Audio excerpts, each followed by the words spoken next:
women need to have the same opportunities to shape digital technologies. I am turning to all women active and interested in digitalization. And position young women and girls as not only consumers but also producers within the digital sector. The industry is ready to embrace us all, and when we get into the industry, we will shape our own future. Hello and welcome to Women Leading Digital, a podcast by GIZ where we discuss digital transformation and technology with leading voices from around the world. I am Pooja Gyanchandani, Gig Economy Advisor at GIZ, and I lead the design of user-centered tools and courses aimed at empowering platform-based gig workers. So I think it's always powerful when women come together, because I think it's only women who can hear each other and speak to each other in our language. Learning from each other, that's collaboration. Supporting each other, that's collaboration. And I think women thrive when they're brought together.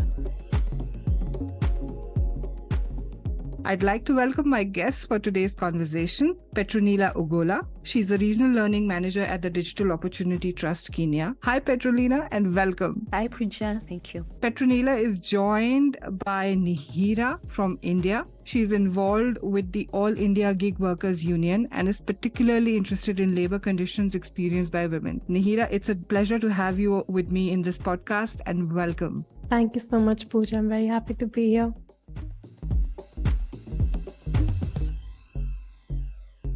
We have all dealt with gender biases and stereotypes that value the contribution of women very differently from their male counterparts. We have also observed that the biases of traditional labor markets are now being transferred into the digital economy. Despite this, more and more women are participating in the gig economy. What makes gig work attractive for women? I think one of the most important things about women is about their three roles in the community. You'll find that a woman has the responsibility of taking care of home, and that is reproductive work, the community, and sometimes even economic activities. And therefore, her time is very limited.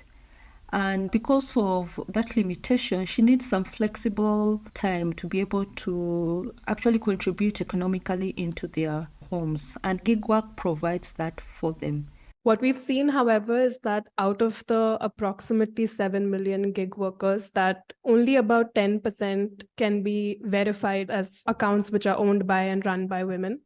I think one of the interesting things is, while 10% signifies a smaller share of women workers in the gig economy, women are overrepresented in certain aspects of subsegments of gig economy. So when you look at sort of food delivery workers, women might not have a huge share in that because there are mobility constraints. Women aren't usually allowed to have their own personal vehicles, etc. But when you look at sort of personal care services, women are overrepresented and definitely outnumber men. I spoke with a lot of women workers. We were doing this research to understand the needs, gaps, and challenges of gig workers. Many highlighted that they had barriers in accessing work. What kind of challenges do you think are preventing them from accessing new jobs or finding new work? I think in Kenya, some of the things that have been really challenging to women is one, not having the right tools. Because again, if you want to get work on a platform, you really need to have a gadget to be able to access that work. But even for those who have tools, the other challenge is skills, not having the right skills. I remember when we went for mentorship in Kisumu, and majority of those women came to us and told us that they really needed the skills to take advantage of work that is being offered online. And some of them do not have as simple as basic digital skills. Another thing is that a woman will come to you and ask you, where do I begin?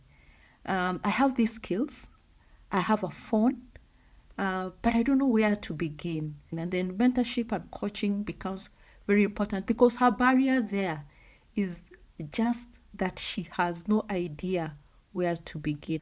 So I think the barrier of entry for women in India isn't their capability of getting on an app and figuring it out. I think it's really two things, which is the companies not having any idea how to cater to a women workforce, and not being able to like the concept of safety at the workplace. Like if a woman is traveling at night from the client's place to her own house, that safety should come under the company's purview. It's not thought about. The other is any lack of political will, and we're seeing it spark a little bit more in pieces, but any real lack of large-scale political will in India to really regulate these companies. Maybe I'll add on to something else that I've witnessed here in Kenya. And I think what she said is very important. Having an office that you can actually go to and report. You will find that some of these platforms, some of them do not have physical offices, and therefore you don't have anywhere to complain. You know, we had huge protests by women gig workers in India recently, and the first thing they did was march to their office, and randomly the offices were closed. You can't find them on Google Maps the next day. It's like it's disappeared into thin air because you don't actually need legally that physical space. I think invisibilizing themselves does make it easier for companies to bypass a lot of these demands that women workers have. I think that's also something that the government should take up and really put pressure on to not have it.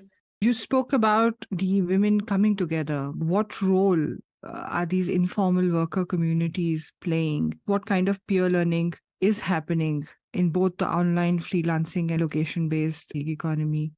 We've heard stories where a woman was fired from a platform because she had a miscarriage and had to miss days of work because she was in the hospital dealing with a miscarriage.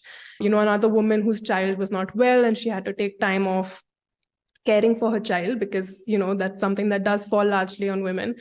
She also was fired from a platform. When they start hearing each other talk about this, they know for a fact it's not just me. I'm not making too big of an issue about something small. This is actually a huge problem. And they learn to not minimize the problems that they're facing or say, no, it's fine. This is how it is. Because then they tell each other, no, this is not how it should be. We shouldn't have to like deal with employers who treat us so even though they've given us this opportunity, sure, we should be grateful. But at the end of the day, we're really struggling and suffering and they're not seeing this. And I think that's really one of the main takeaways that these women took after talking to each other. So I think it's always powerful when women come together because I think it's only women who can hear each other and speak to each other in our language. Yeah, maybe I can add something to that. When you create a safe space for women and you allow them to talk about the challenges they experience, some of them freely open up and they will also give you advice freely. The reason why collaboration becomes very important is because you're getting into digital spaces. Collaborating in terms of you can get work from others, that's collaboration. Learning from each other, that's collaboration.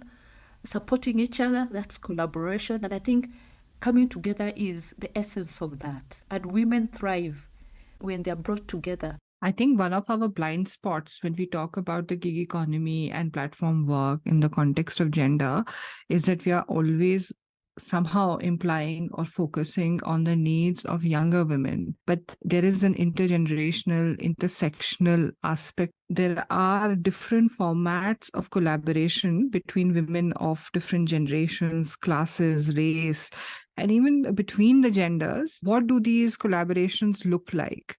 It's almost stereotypical in that the younger women who are working on these platforms teach the older women how to use the app better because they see them doing like typing into Google how to go to the email, you know, very small things like that. But a lot of women don't have any idea how to use digital payment options. And so a lot of younger women sort of frequently teach the older women how to use those. So sort of that hard skill transference is definitely going from one end to another, but there's a lot of soft skill transference going from the older to the younger. So a lot of like tips and tricks. So for example, a lot of platforms really demand that you buy products from their own sources, which are usually not great products. They're usually at a much higher cost to the women. And so a lot of the older women, you know, show the younger women how to get around that system and how to find loopholes in that and how to not, you know, fall in that trap of paying more and getting less. Yeah, I think in Kenya, young people are very good at understanding technology.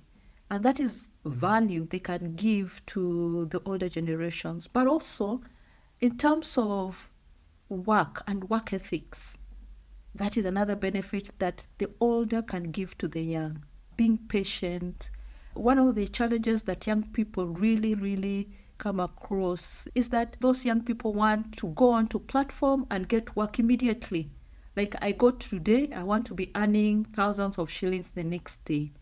And things like that sometimes do not work as they want. And that tenacity needs to be developed. And sometimes older generations can help them to get there. There's one actor about which we need to talk when we talk about supporting women, and that is their allies. Give me some examples or insights about what role the allies can play in supporting women. We do see support provided in different forms. I met a migrant worker who's working here in Bangalore, and she got pregnant. And because they just had to earn money, she had to keep working throughout the first 6 months of her pregnancy, even though it was a very difficult pregnancy. And so what we saw was her mother travel all the way from her home state of West Bengal down to Karnataka in South India and take up the responsibilities of the home because she couldn't do everything. But the fact that her mother sort of really made that effort for her, I think does signal that there is support for some women. These support systems add up when someone's in need, but I think that it's a sad question that we have to ask, why does someone have to be in such a crisis to get such community support when they shouldn't be in that crisis in the first place? This organization that has been formed in Kenya known as iWorkers for Kenya, and these people are now fighting for the gig workers, and we are seeing that the government is taking this very seriously and be able to put policies in place to ensure that the young people's rights are taken into consideration so that they're able to thrive. And I'm hoping to see, especially between this year and next year, I'm hoping to see a lot of development in that space. But right now, I don't think we really have proper legislation to support gig workers. Rajasthan, which is a state in Western India, passed a bill that tried to sort of provide welfare benefits and set up structures for gig workers. I think it is possible to understand what problems are being faced and experienced. But again, that's not going to be possible until you listen to workers and you listen to worker collectives, you listen to unions. If you only listen to the employers and the companies while drafting bills, you're going to fall short, regardless of how hard you try and how genuine your intent might be. Another state has tentatively passed sort of a minimum wage threshold that gig companies have to provide for gig workers, which is that's very welcome. All India Gig Workers Union and other unions have been really working towards that, because this attitude of just paying workers whenever, whatever, feels like something that should be illegal to do, but it unfortunately isn't, because gig companies don't fall in that employer threshold where they are forced to provide a certain compensation and fair wage to their workers. And so that was definitely one happy note. I think this was a very rich conversation,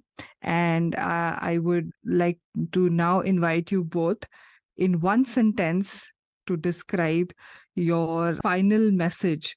Nihiram, let's start with you. What is your one wish for the women gig workers? I think start a union or join a union. Really, that's like one of the main ways, even just to get information. I think it's so hard for women to just access information about what's happening, even if it's the company that they themselves work for, a platform they themselves work for. And I think really spreading and distributing the weight and burden of what it takes to get information, to act on information, to take steps and measures to safeguard yourself and others, it really can only be done in a collective way. So, I mean, it's probably my biases, but yeah, join a union. Yeah, and I think when you're looking at joining a union, it's not just about money. Yeah, because money can be improved, but there are other issues that you have to look into. Your welfare as a person, mental welfare, like the issue of what was happening in Kenya. You're being paid less than $2, but the content that you're dealing with drains you totally. So I think it's not just about money. Look into other issues too, to ensure that your whole being is being taken care of so that you succeed. Otherwise, without only focusing on one thing, you probably might actually get out of the space. At this note, I would like to thank you both for this wonderful and interesting conversation. We covered many, many issues, and what we've tried to do through these conversations is to kick off something that could help women gig workers improve their own self-confidence and learn from the experiences of others. Thank you again, both of you. Thank you so much. For having me. Yeah. Women Leading Digital is brought to you by GIZ. the Deutsche Gesellschaft für internationale Zusammenarbeit, and is produced by Bear Radio. I'm Pooja Gyanchandani, and make sure to listen to other episodes of this series.